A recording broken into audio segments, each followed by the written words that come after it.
We'll have Coach Nagy here in about 2 minutes, everyone.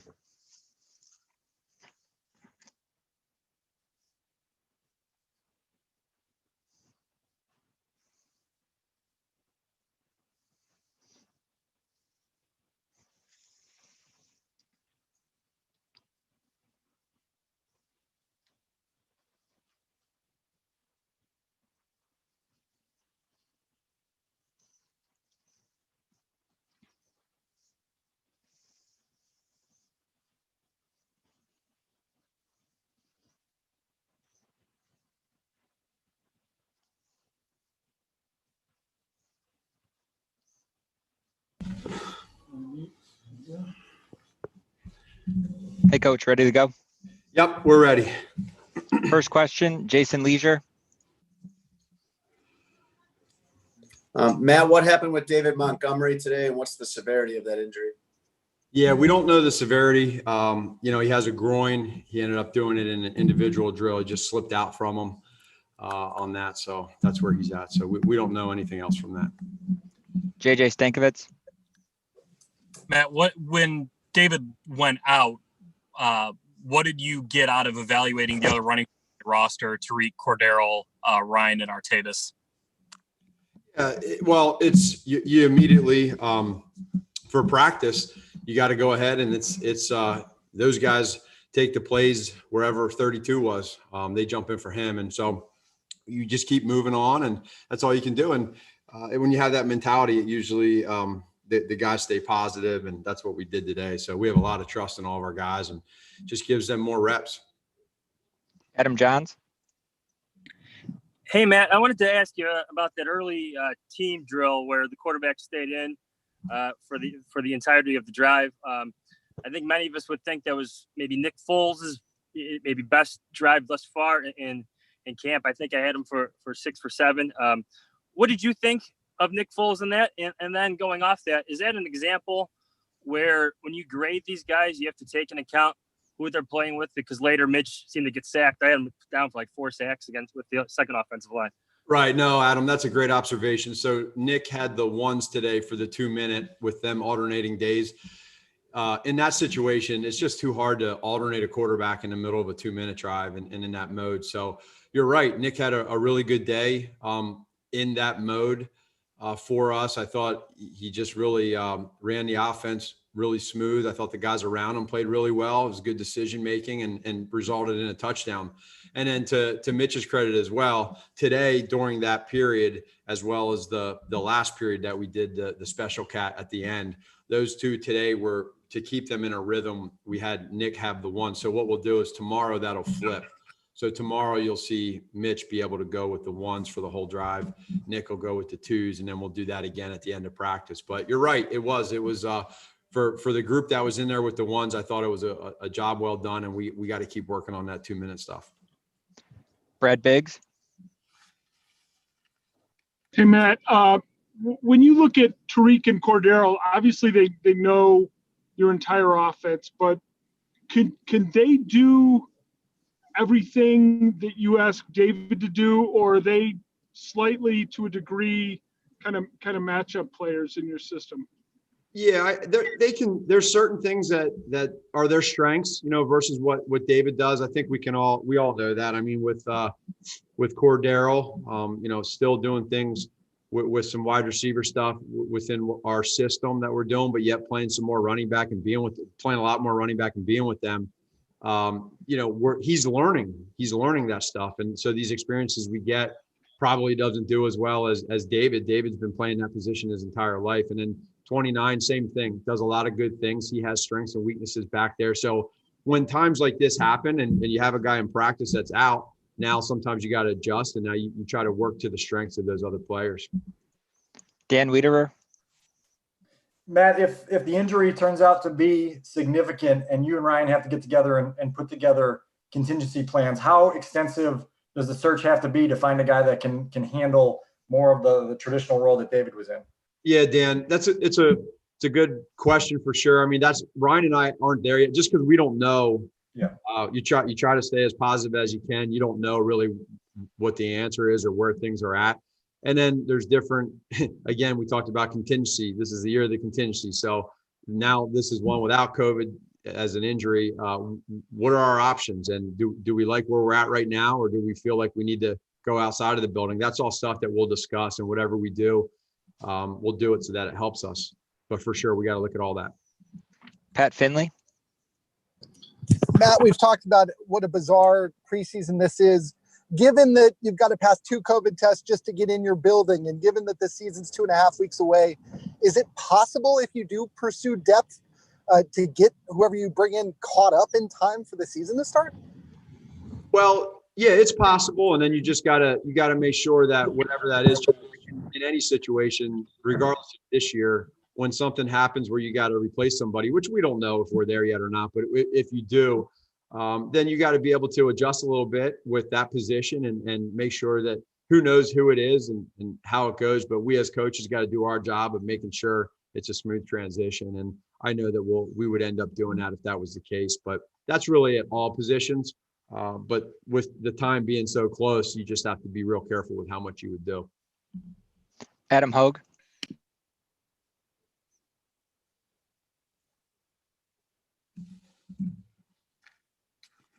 Adam Hogue. Sorry, was not unmuting there. Hey, Matt. It seemed like there were a lot of sacks today. I don't. It's just too early to tell. But was the offensive line just having a tough day? Quarterbacks holding on to the ball too long? What was going on there? Well, I don't know. I got to watch the tape. I was thinking we should be doing these questions that we should be doing these tonight after I watch the tape. These questions here, but I got to see. I wish I could. I don't have an answer for you. I felt that way too. There were some times.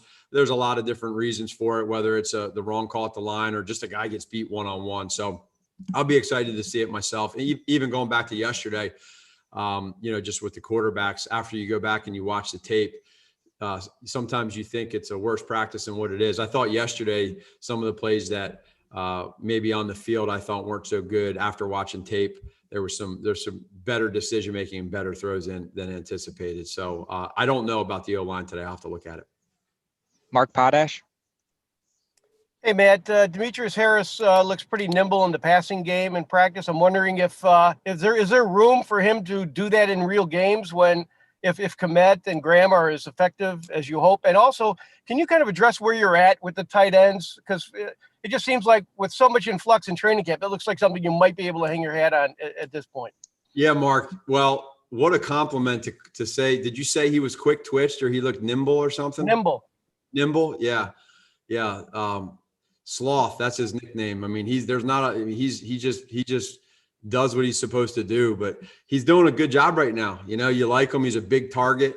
All those guys are big targets. I really like what Coach Clancy's doing with those tight ends right now. They're feeding off of Jimmy's energy, his excitement, his swag, and then Demetrius is the same way. So we'll see. We like where they're at, but they're all a little bit different. So it makes it fun to be able to call plays with those guys. Kevin Fishbane. Hey, Matt, we didn't see Tashawn Gibson out there today. Is that injury related? Yeah, it was. He just has a lower back, just nothing major. Deion Miller. Matt, the last time we saw Akeem Hicks was on a team video where he caught a punt and then he punted the ball. Did that at all contribute to his current injury? And where is he at? You said you're unconcerned, but where is he at as far as making a return here? Yeah, no, that had nothing to do with it. Matter of fact, I didn't even see it, but I know that had nothing to do with it. Again, he's just working through that. And for us, not a concern, but we just want to make sure that it just doesn't make sense to get him out here and do something that we all don't feel is the timing yet. So, but no issue with the punt. Chris Emma. Hey, Matt, it looked like Roquan may have left early with the trainers. Is he okay? And then when do you also need to get Allen Robinson back in the field? Yeah, so Roquan's fine. These guys, it was a little bit hotter out there today, so just making sure guys are staying hydrated and if there's slight cramps here or there, but he's all fine. And then Allen goes back to the last couple of days. We're taking it really slow with him. He's in a good place, and that we just don't want to. There's no need to rush right now. We know what A-Rob can do. We think he's a pretty good player, and we want to make sure that he's there for week 1. Mark Grody. Coach, I will pass my question. I was going to ask about Roquan Smith as well. Whoever's next, you got it. Jason Leisure. Matt, you used the word optimistic when you were talking about David. Are you optimistic about that injury being not as bad as it looked? And were you relieved that it wasn't something like a knee or an ankle based on how he went down? Yeah. So I didn't even see it when it happened. I had just turned around to go over and watch another part of the individual with the O-line and turned back around and saw like the last end of it. So as far as where he's at, I always want to try to stay optimistic. I cannot tell you one way or the other. I have no idea until, we see where he's at. We're just not there yet. Andre's not there yet. And then, whenever he does tell me, I'm hoping that he's okay. Obviously he's a big part of this offense and we want him to be safe. He's worked really hard and he's in from last year to this year, rookie year to now, he's been doing everything the right way. So he's such a good kid. You want the best for him. Just a couple more here for Coach. Dan Wiederer. Matt, if you can let us know the time of the post-film evening Zoom call we'll all be on later, that'd be great. I hear you. Back to the 2-minute drill. I don't know if you remember the touchdown throw there to Ridley, but if you do, can you kind of detail what you saw from Nick on that play? Yeah, well, it was a situation where he was just able to get behind. Nick had good protection, and I thought, sometimes you can throw a little bit too much air on that throw, and the safety can get over the top and make a hit. But Nick had just the amount of loft on the throw. It was like a number 2 shot. He just fired it in there, and Rids did a good job of getting open. And I thought, like, when you want to have positive plays in those 2-minute situations, you got to stay away from sacks. You got to stay away from penalties.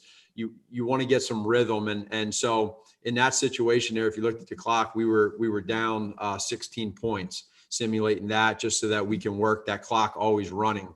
And it felt like there was a good tempo there to it. And then to be able to go down there and get that touchdown, it's good for the mojo of the offense.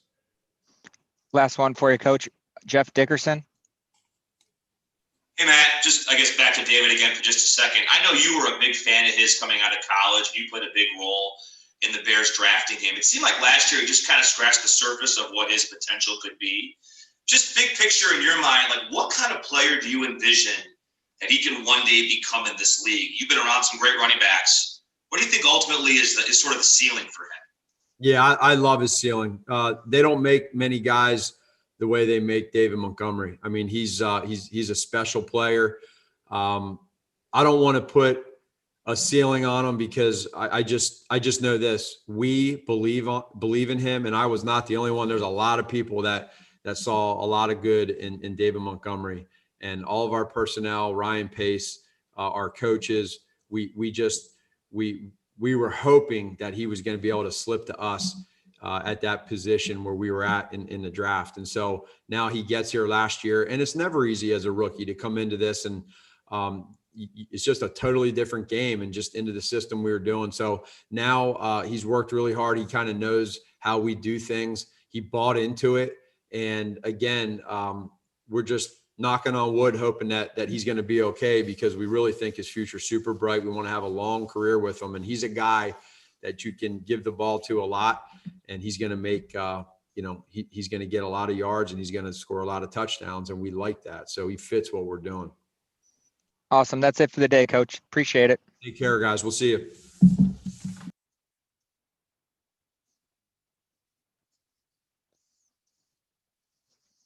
Just an update for you guys, media. We will not have Kyle Fuller today, but we will have wide receivers Javon Wims and Riley Ridley.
Ifedi's on the way down, media.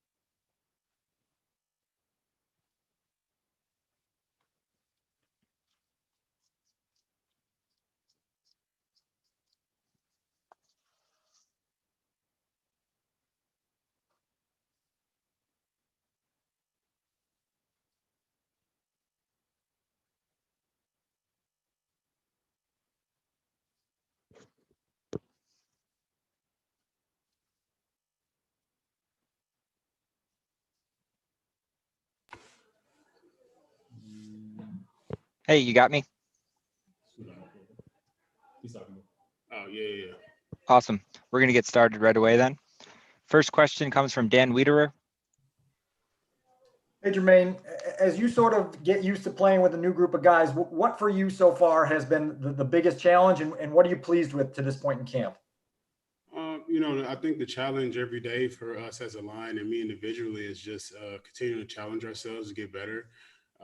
As cliche as it sounds, it's as you get older in this league and the years stack up, you have to continuously recommit every day to it. And I think as a group and individually, we've done a great job of it. We've done a great job really buying into what Coach Castillo is instilling in us, and we're just hoping to continue to build and continue to be consistent every day. Kevin Fishbane. Hey, Jermaine, I'm wondering what it's been like for you to go against Akeem Hicks, and then today you got a lot of reps against Bilal Nichols. What you think of those two guys, and then how they help your game? Yeah, they do a great job of giving me multiple looks and keep me off balance. So Akeem's been great for me, great for my transition back to guard. And Bilal's a younger guy, but he has a arsenal of pass rush moves, and not knowing about him much coming in, he's been a really impressive player, and he does impressive things every practice, and he's made me get a lot better. And as is Akeem and the rest of the guys on the D line, they really challenge us to be right in our technique and the things we're doing. Adam Johns. Hey, Jermaine, as these practices kind of, add up, how would you describe your comfort level at right guard now that they've settled on you being specifically there at guard? At least Juan Castillo has. It's something that I've done in the past, and when the move first happened, I just lean on my experience, lean on the amount of football I've been blessed to play over the last few years, and the game slows down for you no matter guard, tackle, either one. The game slows down for you after a while, so you just lean on your experience, lean on all the things you've seen, all the things you've experienced in practicing games, and that does help you out. It's still a transition a lot of days, just seeing different things, seeing different looks I haven't seen in a while, but it's been fruitful. It's been a good transition, and we're continuing to build, continuing to get better every day and challenging myself to get better every day. JJ Stankovitz. Hey, Jermaine, when we talked to you over the summer, you said you kind of have this road grader mentality. How have you done just playing guard on a consistent basis again for the first time in a little while? It's fun. It's fun. When I'm able to just kind of come off the ball on a 3 technique or a shade or whatever the guys lined up in, it's always fun. You kind of miss that at tackle a little bit. You kind of miss that being in the middle when you got to move a guy off the spot and those type of things. It's fun. It's fun ball. And it really helps you impose your will on guys. And we have no better people to do it against in our defense, who have big, strong guys, athletic guys inside. So they challenge me every day to be right with my technique and continue to build on it. Because if you're gonna be a road grader, you gotta be able to show that consistently. It's not something you can just go reach for on game day, but practice day in and day out doing that. Adam Hogue. Hey, Jermaine, today in practice, it seemed like there were more sacks than we've seen in most days. I'm not sure how many of those were actually on the first team, but since you're the offensive lineman we get to talk to, I mean, is there anything that was going on today that seemed to be causing those? Well, we're all still learning. We're all still getting better and catching up as the whole league is just playing catch up. And some days, the communication might not be where we want it as an offensive line. And, it starts with the first group and second group, we all learn it together. So, just going back to the drawing board about our assignments, it gets hot. It's a longer day than we've had. So that challenges younger guys. That challenges all of us to we all had our mental stuff today. So that challenges everybody. And today's a great challenge, another great challenge versus that defense, hot weather, longer practice. It's a challenge. So that's glad we got to see that today because, practice is for, making those improvements. But, it's just probably communication things and just little breakdowns. But, when it gets harder and the heat gets turned up, those things get tougher, and that's when the good lines are made. Just a couple more for Jermaine. Pat Finley. Hey, Jermaine, we were just talking to Matt about David Montgomery hurting his groin. What is the challenge of an offensive line to make the run game stay at a high level, even if you've got a backup in there or different running backs in there? I didn't know about that. But, as a line, we have to do our job. Whoever's in there, we have to do our job, and we have to create our seams, and we have to be that engine because no matter who's in there running it, we have to be able to have those running backs be able to hit their reads and hit their landmarks. And if we're not doing that, then it doesn't matter who it is back there. So it starts with us up front. We have to be consistent on a snap-to-snap basis, and that's what we're striving for. We're not, perfection is always the goal, but consistency is what makes offensive lines and run games go. Because we could throw it around all we want, but we as an offensive line, we're called upon to put it on our backs, no matter who's back there, no matter who we're handing off to. We have to be able to be consistent on a down-to-down basis, and that's what we're working toward every day, working toward that consistency. And once we get that, all our runners will have the type of success that we're looking for. Last one for the day, Dan Wiederer. Jermaine, what were your emotions when you learned that David Montgomery got hurt today, and how had he looked to you to this point at training camp? This is news to me. I wasn't there. I wasn't aware of it before y'all mentioned it. Hopefully he's a quick man, but he's looked amazing, and we've been able to, when we've been able to do good things, David's usually able to do good things. And that's why we understand it starts up front. And but he's looked great. He's looked quick. I know he was down in my hometown, Houston, doing some off-season workouts, and they looked really impressive. So he's an impressive young man. He's smart. He's bright. He can do it all. He's a triple threat, or whatever you call the running backs. They do all the stuff. He does everything the right way. He has the right temperament. Reminds me of a lot of good runners I played with. So he's just he'll be on the mend, but he'll be just fine when he gets back in there. Awesome. Thanks for the time. Appreciate it. Sir, thanks for having me. Have a good one.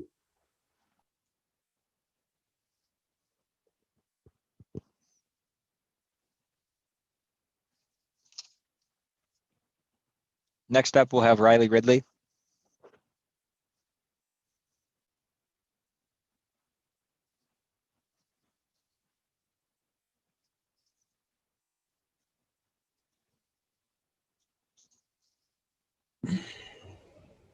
Hey, Riley, can you hear me? Awesome. First question will come from JJ Stankovitz. Hey, Riley, in these practices where you guys have been without Allen, how have you viewed the opportunity to maybe take advantage of some more reps with Nick and Mitch here? We go out, we try to take advantage of all our reps. Rather A-Rob's there, he's not. But it's big when he's down to show coaches and show, quarterbacks what you can do and how locked in you are. Hub Arkush. Riley, it looked like today, really, you kind of emerged a little bit. I know that you've been trying to come on every day as best you can, but particularly today, a number of grabs. It looked like maybe it struggled a little bit earlier in camp. Is that a fair analysis? And what do you think happened that maybe it's starting to come for you now? Like you said, I'm just trying to, get better each day. I'm not sure we even really looked over the film yet to see how I did today, but, I'm just trying to make great strides in this offense and in this program and just show guys what I can do and what I got. Colleen Kane. Hey, Riley, what have your conversations been like with Coach Furry about what he wants you to really focus on to seize a greater opportunity this season? Just to be all around, know all the positions, know what I got, play fast, just be a second-year veteran, you know what I mean? Just know the game and just come at the game with everything I got. Dan Wiederer. Riley, on the touchdown catch you made early in practice in the 11-11, bit of a hurry-up situation there. What did you see to spring open, and what did you see on the ball from Nick there? Yeah, we was just out there competing. It was like a little cover two show. Just get outside, release, and just run. You know what I mean? The ball was on time. Great throw by Nick. We made a play. Deion Miller.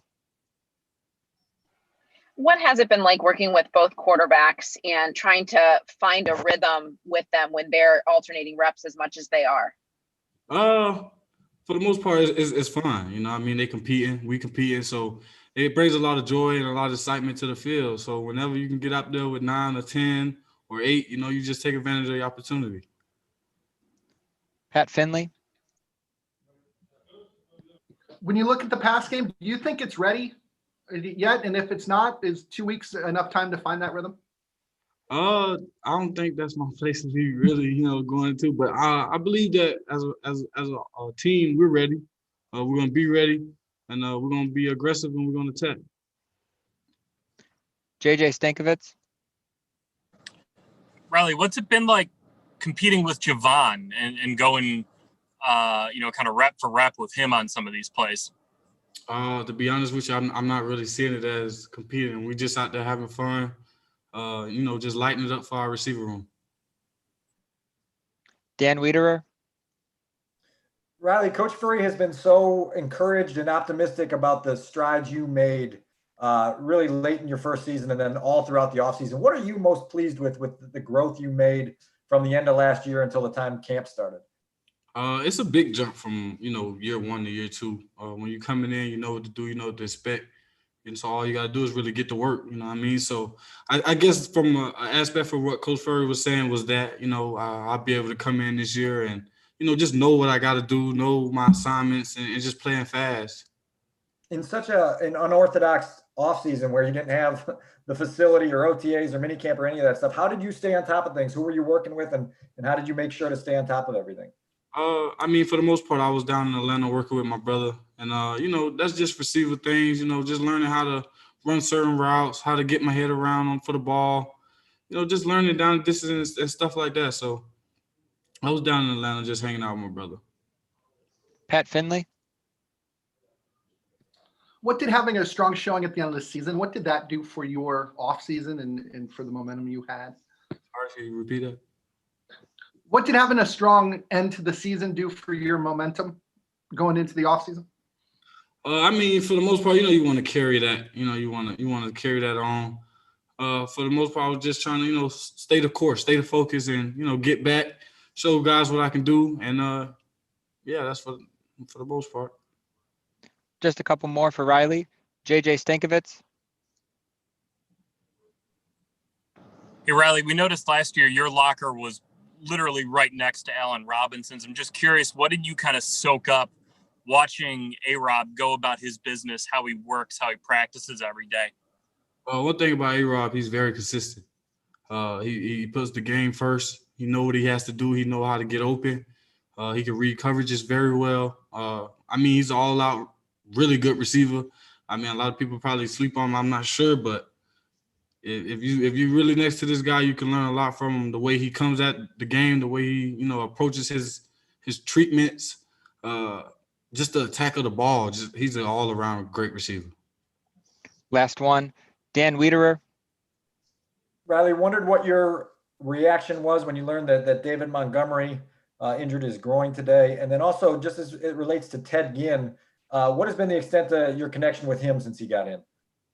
I didn't know David went down today, but Ted Ginn's a true veteran. Like he knows he knows a lot about the game. He knows the in and outs. He encourages young guys how to, keep going through practice, fight through practice. You drop a ball, move on to the next play. So he's a really good role model for us in the receiver room, and we take advantage of him. Awesome. That's it for the day. Thanks, Riley.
Wide receiver Javon Wims is coming to the mic.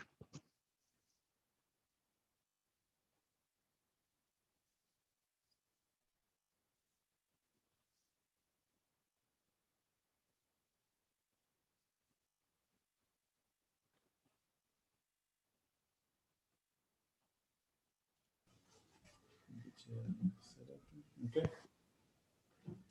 Hey, Javon, can you hear me? Yeah, I get y'all. What's up? Awesome. We're going to get started here. Dan Wiederer, first question. Hey, Javon, with the amount of depth and competition you guys have at wide receiver, what are the things that you're challenging yourself to really focus on and excel at to carve out a role here? Just I work on deficiencies. You know, I work on my game. You know, I don't really too much pay attention to other stuff. So I just been in a just had tunnel vision. Just been working on me every day, and you know, just uplifting guys. You know, we congratulate one another, but just tunnel vision, working on my individual things I need to work on. JJ Stankovitz. Hey, Javon, when we talked with Coach Furry last week, he said that there are some things you may be a little bit stubborn about. What is your understanding of like those that you've tried to work on going into year 3 here? Naturally a taller person, so you know, things that's just been natural my whole life, like just playing up high. Just trying to break that habit. You know, I've been trying to break it for 2 years, so you know, I definitely been taking strides in the right way, and I definitely changed some of those bad habits. Pat Finley. What's it been like being on the receiving end of a quarterback competition, and has that changed the way practice feels as opposed to last year at camp? Anything like that? You know, yeah, I think both guys, they go in there, you know, they do a tremendous job going in there, leading and completing balls and stuff like that. So both guys is like, you know, they have different styles, and you know, it's been fun to watch both of those guys get after it. Adam Hogue. Hey, Javon, last couple of days seem to have been good for you, especially today. Seemed like you caught everything coming your way. What's been clicking, I guess, these last few days, and any particular play today stand out for you in your mind? No, I mean, like I said, I just been having tunnel vision, just you know, locked in, zoned in, just been concentrating a lot more, and just trying to be better than I was last year. Every year going to camp, just trying to add a new dimension and, you know, be the receiver I know and believe I can be. JJ. Hey, Giovanna, I'm curious, as you kind of came into this season, what were your thoughts about playing in a pandemic? Did you consider opting out of the season? And how do you feel about the protocols that have been put in place at Halas Hall? You know, I think the coaching staff, everybody here that's in charge, they did a great job of, you know, putting stuff and making a safe environment for us. But, you know, I never thought about opting out. You know, NFL, you got limited time to play because, you know, it's a young man's game from what they tell you. So every opportunity I could get, you know, I want to play. Mark Potash. Hey, Javon, I don't want to make too much of the stubbornness part that Furry talked about, but I am curious, are those deficiencies that you kind of wish you had taken to heart, like as a rookie or earlier in your career, that could have made a difference? Is it that kind of thing that you've kind of light went on and you figured out this is how you become a receiver in the NFL? I think stubborn is a harsh word. We'll just change that word to, you know, we could use a lighter word because when people hear stubborn, they think, you know, it's a back and forth, but it's just something that's natural. When you're naturally a 6'3", 6'4" guy, you know, it's natural to play higher than normal. But I wish I would have, you know, started this transition back when I was in college. Then, you know, maybe I wouldn't have had to wait to year 3 to try and fix it. You know, maybe I'd have came in a lot more polished as a route runner versus becoming polished now. Couple more for Javon. Pat Finley.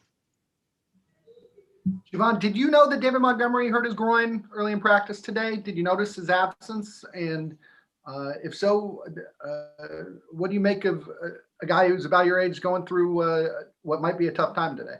No, I ain't even know he got hurt. You know, I just got in the cold tub and I seen it on ESPN. So, you know, you guys telling me it's the first time I heard about it.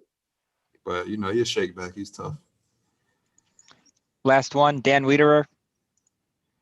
Javon, you were a guy a couple of years ago who took advantage of opportunities in preseason games to kind of secure your spot on the roster. Do you have in the back of your mind a little bit of a feeling for those guys that won't get that opportunity this year to show out in preseason game?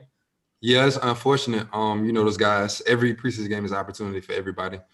Even me, going to year 3, I look forward to preseason because, some of the, older guys like Allen Robinson, obviously he's not going to get a lot of snaps in preseason. So that's my time to go out there and just show the jump I've made from last season. But, those guys, they just got to make the most of the opportunities they get in practice. And, I think everybody been doing just about that. Awesome. Thanks for the time, Javon.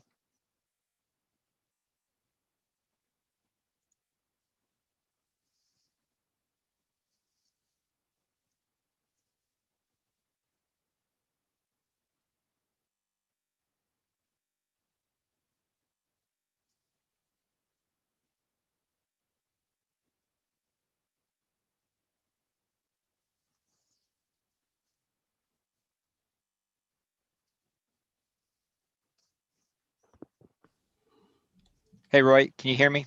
Yep. Awesome. Media, you can start raising your hands.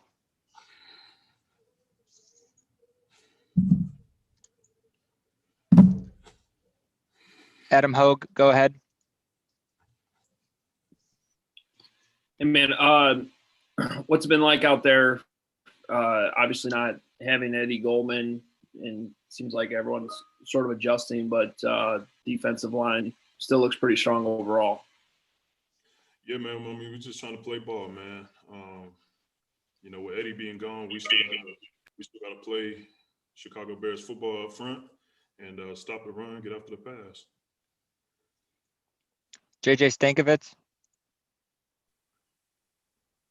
Hey, Ryan, I'm curious, what were your thoughts initially about playing in the middle of the COVID-19 pandemic? Did you have any thoughts about opting out? And what have been your impressions of the protocols put in place at Hallis Hall now that you've been here for a little while? I think they're doing the best they can to make sure that we're safe. With everything going on, we're just blessed to be able to play the game. It is what it is. It's life. You got to adjust, and we're adjusting pretty well to everything that's happening. Pat Finley. What can you tell us about Robert Quinn and what you've seen from him? Man, Rob is an athlete. He can bend, he can rush, he can do everything that you need him to do. It's been good to be around him and kind of learn, here and there just a little bit. But yeah, Rob is a man. He's a good dude, good player, a great player, Hall of Fame player.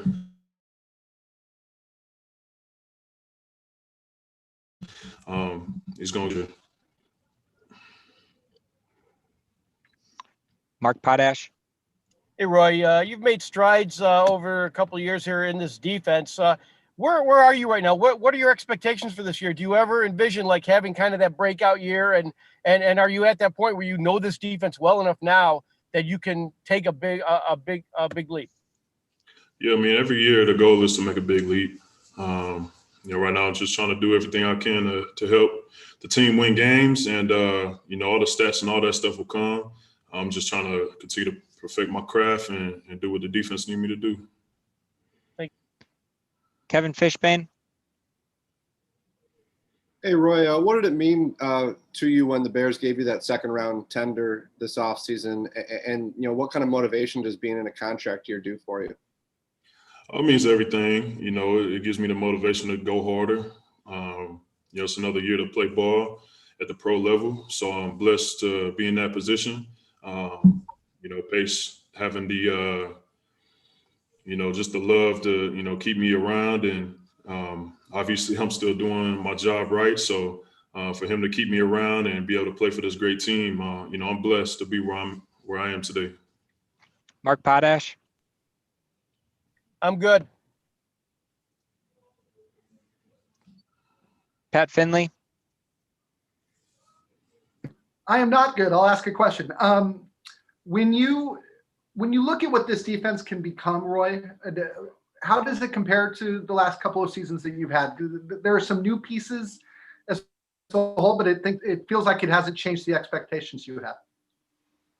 We're just gonna go, man. We're not looking at the past and past few years of defense that we've had. We're looking at what we have right now. We got a lot of great players, guys on the edge, guys inside with me and Bilal and Jenk and Brent and all those guys. Ab, we're just going. Bojack and all them in the back end. We got a great defense. We're gonna play some ball this year. Colleen Kane. Hey, Roy, when we talked to Coach Rogers, he talked about the need to have consistency week in and week out. What are you doing what's your approach to have that consistency this season?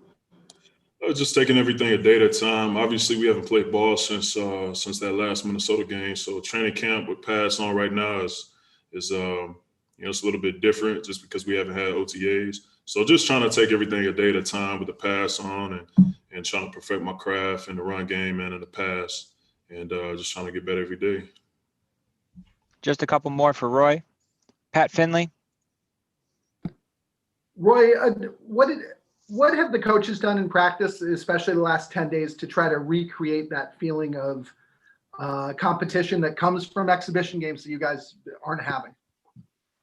I mean, full pads. If you're in full pads, it's competition every day. So as long as coach keeps us in the pads, it's good. It's good competition. But one-on-ones, team periods, all that stuff that we do, it's competition all across the board. Whether it's in the back end with the DBs, or up front with us, linemen, O linemen, D linemen, it's competition. So we're just gonna go. We're gonna continue to make each other better. I think that's it, Roy. Appreciate the time. That concludes today's Pressers Media.